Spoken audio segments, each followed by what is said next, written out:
जो हम लोग पिछला वीडियो पढ़ रहे थे, पिछले वीडियो में हिमालय मैंने स्टार्ट किया था और हिमालय की उत्पत्ति से संबंधित सिद्धांत के बारे में हम लोगों ने बात किया था। हिमालय की उत्पत्ति से संबंधित कोबर का भूसंगति सिद्धांत और हैरी हैस का प्लेट टेक्टोनिक थ्योरी, इन दो चीजों पर हम लोगों ने बात किया था। आज का जो हम लोग का वीडियो है, इसमें हम लोग बात करेंगे हिमालय के विस्तार से रिलेटेड चीजों पर बात करेंगे। जो हिमालय के जो विभिन्न भाग हैं उनके बारे में बात करेंगे, उनकी विशेषताओं के बारे में हम लोग बात करेंगे। चलिए देखते हैं इससे रिलेटेड चीजों के बारे में। आप लोग एक एक चीज को देखते जाइएगा और नोट्स तैयार करते जाइएगा। चलिए, हिमालय मुख्य रूप से हिमालय का जो हिस्सा है, पूरे हिमालय को अगर हम समझते हैं तो हिमालय का विस्तार पश्चिम से पूरब की ओर लगभग 2500 किलोमीटर की लंबाई लिए हुए हिमालय पश्चिम से पूरब की ओर फैला हुआ है। यह मुख्य रूप से देखा जाए तो पश्चिम में नंगा पर्वत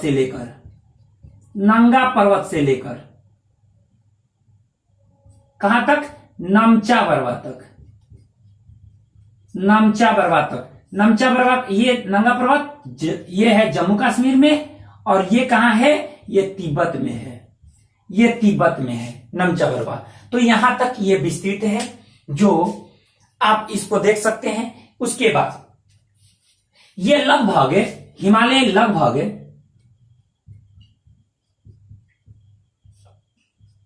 5 लाख वर्ग किलोमीटर में फैला हुआ है। 5 लाख वर्ग किलोमीटर में हिमालय लगभग विस्तृत है, यानी हिमालय का क्षेत्रफल लगभग 5 लाख वर्ग किलोमीटर है। नोट करते जाइएगा।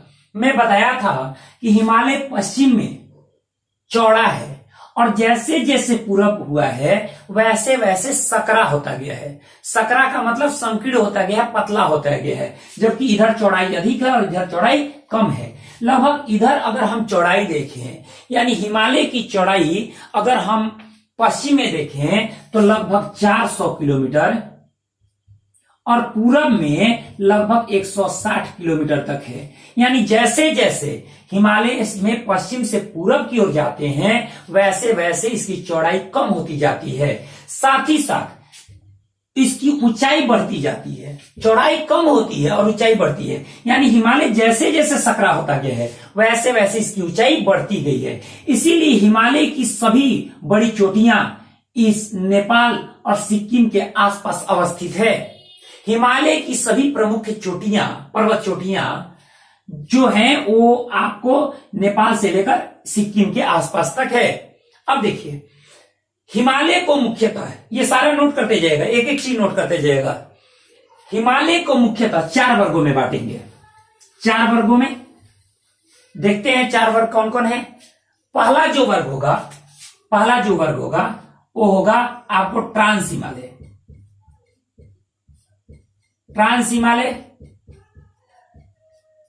दूसरा जो पार्ट है वो है आपका बृहद हिमालय।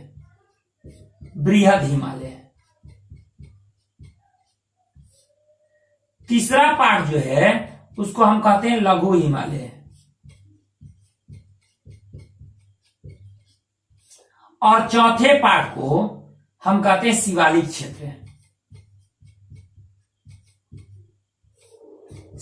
क्षेत्र।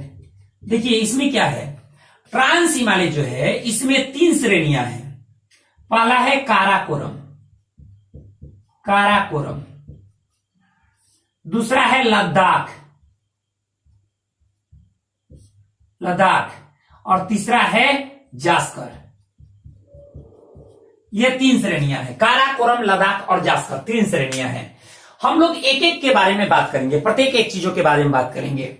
देखिए, हिमालय को मुख्यतः 4 भाग में विभाजित करते हैं, जिसमें पहला आपको हिमालय के पार का हिस्सा, जिसको हम ट्रांस हिमालय कहते हैं या पार हिमालय, ट्रांस हिमालय या पार हिमालय। उसके बाद बृहद हिमालय, जिसको आंतरिक हिमालय या हिमाद्री हिमालय भी कहते हैं, क्योंकि सालों भर बर्फ से ढका रहता है इसलिए इसको हिमाद्री हिमालय भी कहते हैं। उसके बाद का जो हिस्सा है, ये देखिए, ये जो ग्रीन कलर में है बीच वाला हिस्सा, इसको लघु हिमालय या मध्य हिमालय कहते हैं। और जो नीचे का हिस्सा है ये शिवालिक क्षेत्र या इसको बाह्य हिमालय कहा जाता है। तो इसको मैंने बांट दिया। अब एक एक करके देखते हैं। तो पहला हेडिंग डालिए ट्रांस हिमालय।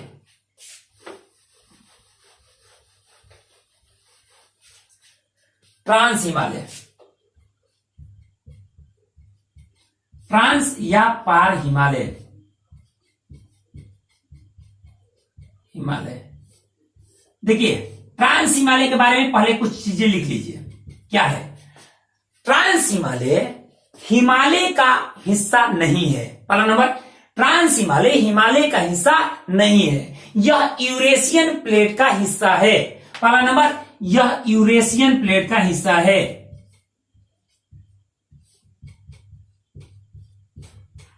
यूरेशियन प्लेट का हिस्सा है, यानी ये हिमालय का भाग नहीं है। इसका मतलब ये है कि जब हिमालय की उत्पत्ति हुई उससे पहले ये इसकी उत्पत्ति हो चुकी थी, यानी हिमालय से पहले ही यह निर्मित हो चुका है। यह हिमालय का हिस्सा नहीं है, यह यूरेशियन प्लेट का भाग है। अब देखिए इसका निर्माण, पहला नंबर, इसका मतलब यह है कि जो टेथिस सागर था उसमें जो अवसादी मलबे थे उससे इसका निर्माण नहीं हुआ है, यानी इसका निर्माण, अगला लिखिएगा, इसका निर्माण अवसादी मलबे से नहीं हुआ है। यानी जो हम बताए थे ना, टेथिस सागर जो हिमालय है वहां टेथिस सागर हुआ करता था कोबर के अनुसार या हैरी हैस के अनुसार। तो ये उसमें सारी नदियां गिरती थी इंडियन प्लेट से और यूरेशियन प्लेट से। नदियां अवसाद लेकर जाती थी और उस अवसाद से में मोड़ पड़ने के चलते हिमालय और किन्लुन पर्वत बना है। लेकिन ट्रांस हिमालय इस अवसादी मलबे का हिस्सा नहीं है, इसका निर्माण अवसादी मलबे से नहीं हुआ है। यह यूरेशियन प्लेट का हिस्सा है, अर्थात हिमालय का भाग नहीं है। यह ध्यान रखिएगा। अब देखिए अगला नंबर, अगला चीज लिखिए, यह सालों भर बर्फ से ढका रहता है। सालों भर बर्फ से ढका रहता है, सालों भर बर्फ रहता है, जिससे वनस्पतियों का अभाव है, यानी वनस्पतियां नहीं पाई जाती। यहां वनस्पतियां नहीं पाई जाती, इस चीज को आप नोट कर लेंगे। अब देखिए आगे, अगर हम देखें तो इस ट्रांस हिमालय को कितने भागों में बांट सकते हैं? 3 भागों में। एक एक करके देखते जाइए। हिमालय, ट्रांस हिमालय को 3 भागों में बांटेंगे। पहला होगा काराकोरम, काराकोरम, काराकोरम, दूसरा लद्दाख और तीसरा जास्कर। अब देखिए काराकोरम के बारे में पहले हम देखते हैं। काराकोरम क्या है? काराकोरम ट्रांस हिमालय का सबसे उत्तरी श्रेणी है। काराकोरम नोट करते जाइए, काराकोरम ट्रांस हिमालय का सबसे उत्तरी श्रेणी है। ठीक है, पहला चीज। दूसरा चीज, काराकोरम श्रेणी पर ही भारत की सबसे ऊंची चोटी, पर्वत चोटी K2 गॉडविन ऑस्टिन स्थित है। ट्रांस हिमालय के काराकोरम श्रेणी पर ही भारत की सबसे ऊंची पर्वत चोटी, हिमालय की सबसे ऊंची पर्वत चोटी नहीं, भारत की सबसे ऊंची पर्वत चोटी, ये हिमालय पर नहीं है क्योंकि ये हिमालय का हिस्सा है ही नहीं। ये जो ट्रांस हिमालय है वो हिमालय का हिस्सा है ही नहीं, वो हिमालय के साथ निर्मित ही नहीं हुआ है। तो ध्यान रखिएगा, K2 गॉडविन ऑस्टिन भारत की सबसे ऊंची पर्वत चोटी है जो काराकोरम श्रेणी पर है। और काराकोरम श्रेणी किसका हिस्सा है? ट्रांस हिमालय का। पहला नंबर, ट्रांस हिमालय का सबसे उत्तरी श्रेणी क्या है? काराकोरम है। और काराकोरम श्रेणी पर भारत की सबसे ऊंची पर्वत चोटी K2 अर्थात गॉडविन ऑस्टिन स्थित है। भारत की सबसे ऊंची पर्वत चोटी है। अब देखिए इसके बाद की स्थिति क्या है? अगर हम लोग देखें, इसके बाद की स्थितियों को देखें तो यहां पर काराकोरम श्रेणी पर लगभग 4-5 ग्लेशियर हैं। इस श्रेणी पर 4-5 ग्लेशियर हैं। इन ग्लेशियरों को अगर हम देखें, ग्लेशियरों की अगर हम बात करें तो इस ग्लेशियरों में हम देख सकते हैं, पहला number ससाइमी glacier,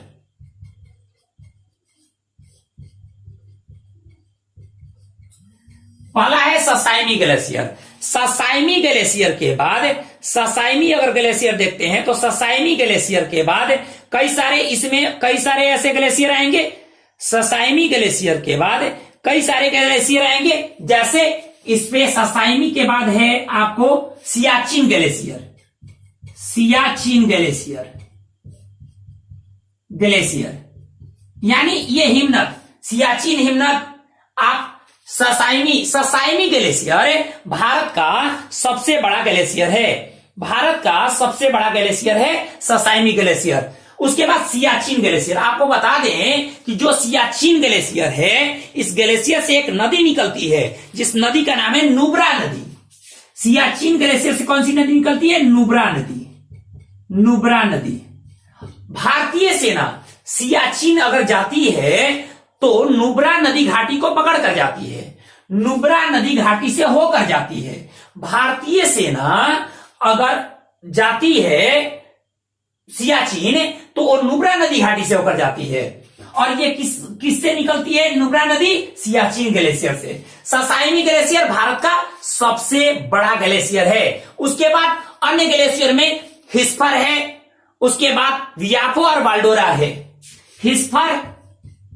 Hispar glacier, वियाफो glacier और वाल्डोरा ग्लेशियर। ये ग्लेशियर सभी कहां है? काराकोरम श्रेणी पर स्थित हैं। काराकोरम श्रेणी पर ये सारे ग्लेशियर स्थित हैं। कौन कौन देखिएगा, इसमें है ससाइमी glacier, Siachen glacier, Hispar glacier, Biafo और वाल्डोरा। ये सब कहां है? काराकोरम श्रेणी पर स्थित हैं। अब देखिए, उसके साथ साथ कई सारी चीजों को हम लोग देख लेते हैं। अब आगे जब देखते हैं तो इसको देखते हैं कि इसका विस्तार इधर भी हो गया है, तिब्बत की तरफ। तिब्बत की तरफ इस श्रेणी को लद्दाख श्रेणी भी, इस श्रेणी को हम कहते हैं कैलाश श्रेणी। कैलाश श्रेणी आप नाम सुने होंगे, जैसे कैलाश पर्वत सुने होंगे। तो कैलाश पर्वत कहां से? कैलाश पर्वत कहां है, किसका हिस्सा है? तो ध्यान रखिएगा, काराकोरम श्रेणी का हिस्सा है। यह काराकोरम श्रेणी का हिस्सा है। अब देखिए, जब काराकोरम श्रेणी का यह हिस्सा है तो एक बात जरा सोचिए, जब यह काराकोरम श्रेणी का हिस्सा है तो इसका मतलब काराकोरम श्रेणी का विस्तार है जो तिब्बत की तरफ हुआ है। कौन श्रेणी? कैलाश श्रेणी। अब देखिए, काराकोरम में ग्लेशियर जो है हम बता दिए हैं, ससाइमी, सियाचिन, हिस्पर, वियाफो और वाल्डोरा। ससाइमी भारत का सबसे बड़ा ग्लेशियर, नोट करते जाइएगा। सियाचिन ग्लेशियर से नुब्रा नदी निकलती है। भारतीय सेना नुब्रा नदी घाटी से होकर जाती है। अब ये सारा चीज आप नोट कर लीजिए। इसके बाद अगला श्रेणी कौन सी है? वो है लद्दाख श्रेणी। दूसरा हेडिंग ले लिए, लद्दाख श्रेणी। दूसरा लद्दाख।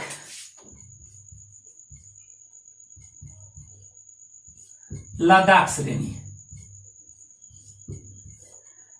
देखिए, लद्दाख श्रेणी काराकोरम और जास्कर के बीच है, यानी काराकोरम का दक्षिणी हिस्सा लद्दाख श्रेणी है।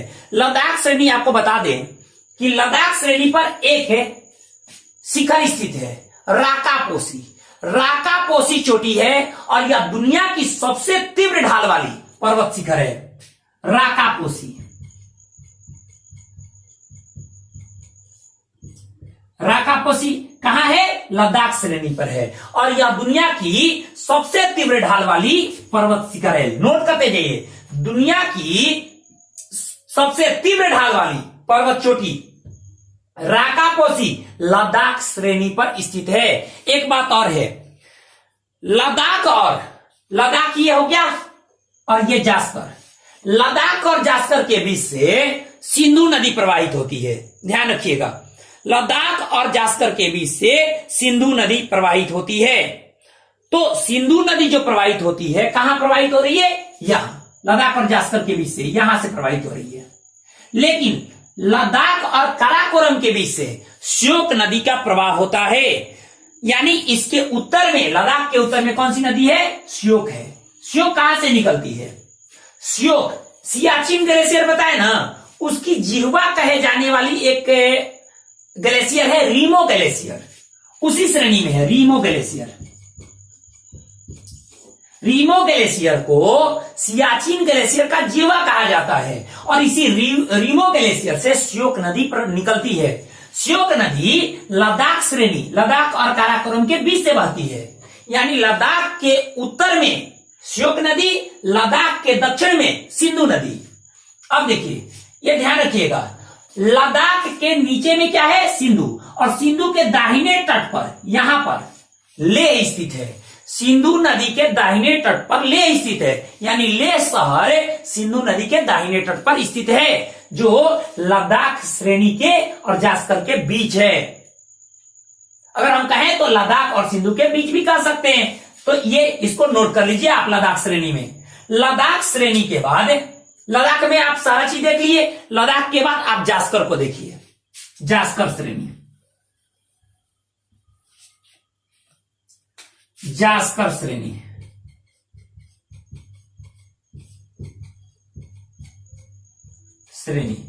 जास्कर श्रेणी है पहला नंबर।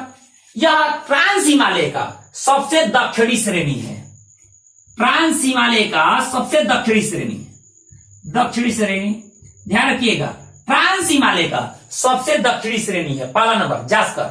दूसरा, लद्दाख और जास्कर के बीच से सिंधु नदी का प्रवाह होता है, लद्दाख और जास्कर के बीच से सिंधु नदी का प्रवाह होता है, और इसमें हम बता ही दिए हैं कि इस सिंधु नदी के दाहिने तट पर लेह स्थित है।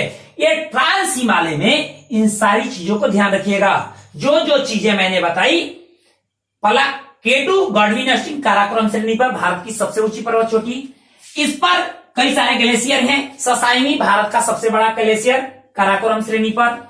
सियाचिन ग्लेशियर, नुब्रा नदी निकलती है। उसके बाद वियाफो, हिस्पर और वाल्डोरा, ये जो ग्लेशियर हैं इसको आप नोट कर लीजिएगा। लद्दाख श्रेणी में दुनिया की सबसे तीव्र ढाल वाली पर्वत चोटी राकापोसी स्थित है। लद्दाख और काराकोरम के बीच श्योक नदी का प्रवाह होता है, जो सिंधु की सहायक नदी है, और सिंधु का प्रवाह लद्दाख और जास्कर के बीच होता है। अब देखिए, लद्दाख और जास्कर के बीच ही लेह स्थित है, सिंधु नदी के दाहिने तट पर। जास्कर ट्रांस हिमालय का सबसे दक्षिणी हिस्सा है। इन सारी चीजों को आप नोट कर लीजिए। इसके बाद अगला जो टॉपिक है वो है बृहद हिमालय, जिस पर दुनिया की 10 सर्वोच्च चोटियों में सब प्रमुख चोटियां इसी बृहद हिमालय पर स्थित हैं। बृहद हिमालय, लघु हिमालय और शिवालिक क्षेत्र, इन सब के बारे में हम चर्चा करेंगे अगले वीडियो में। आज के लिए इतना ही।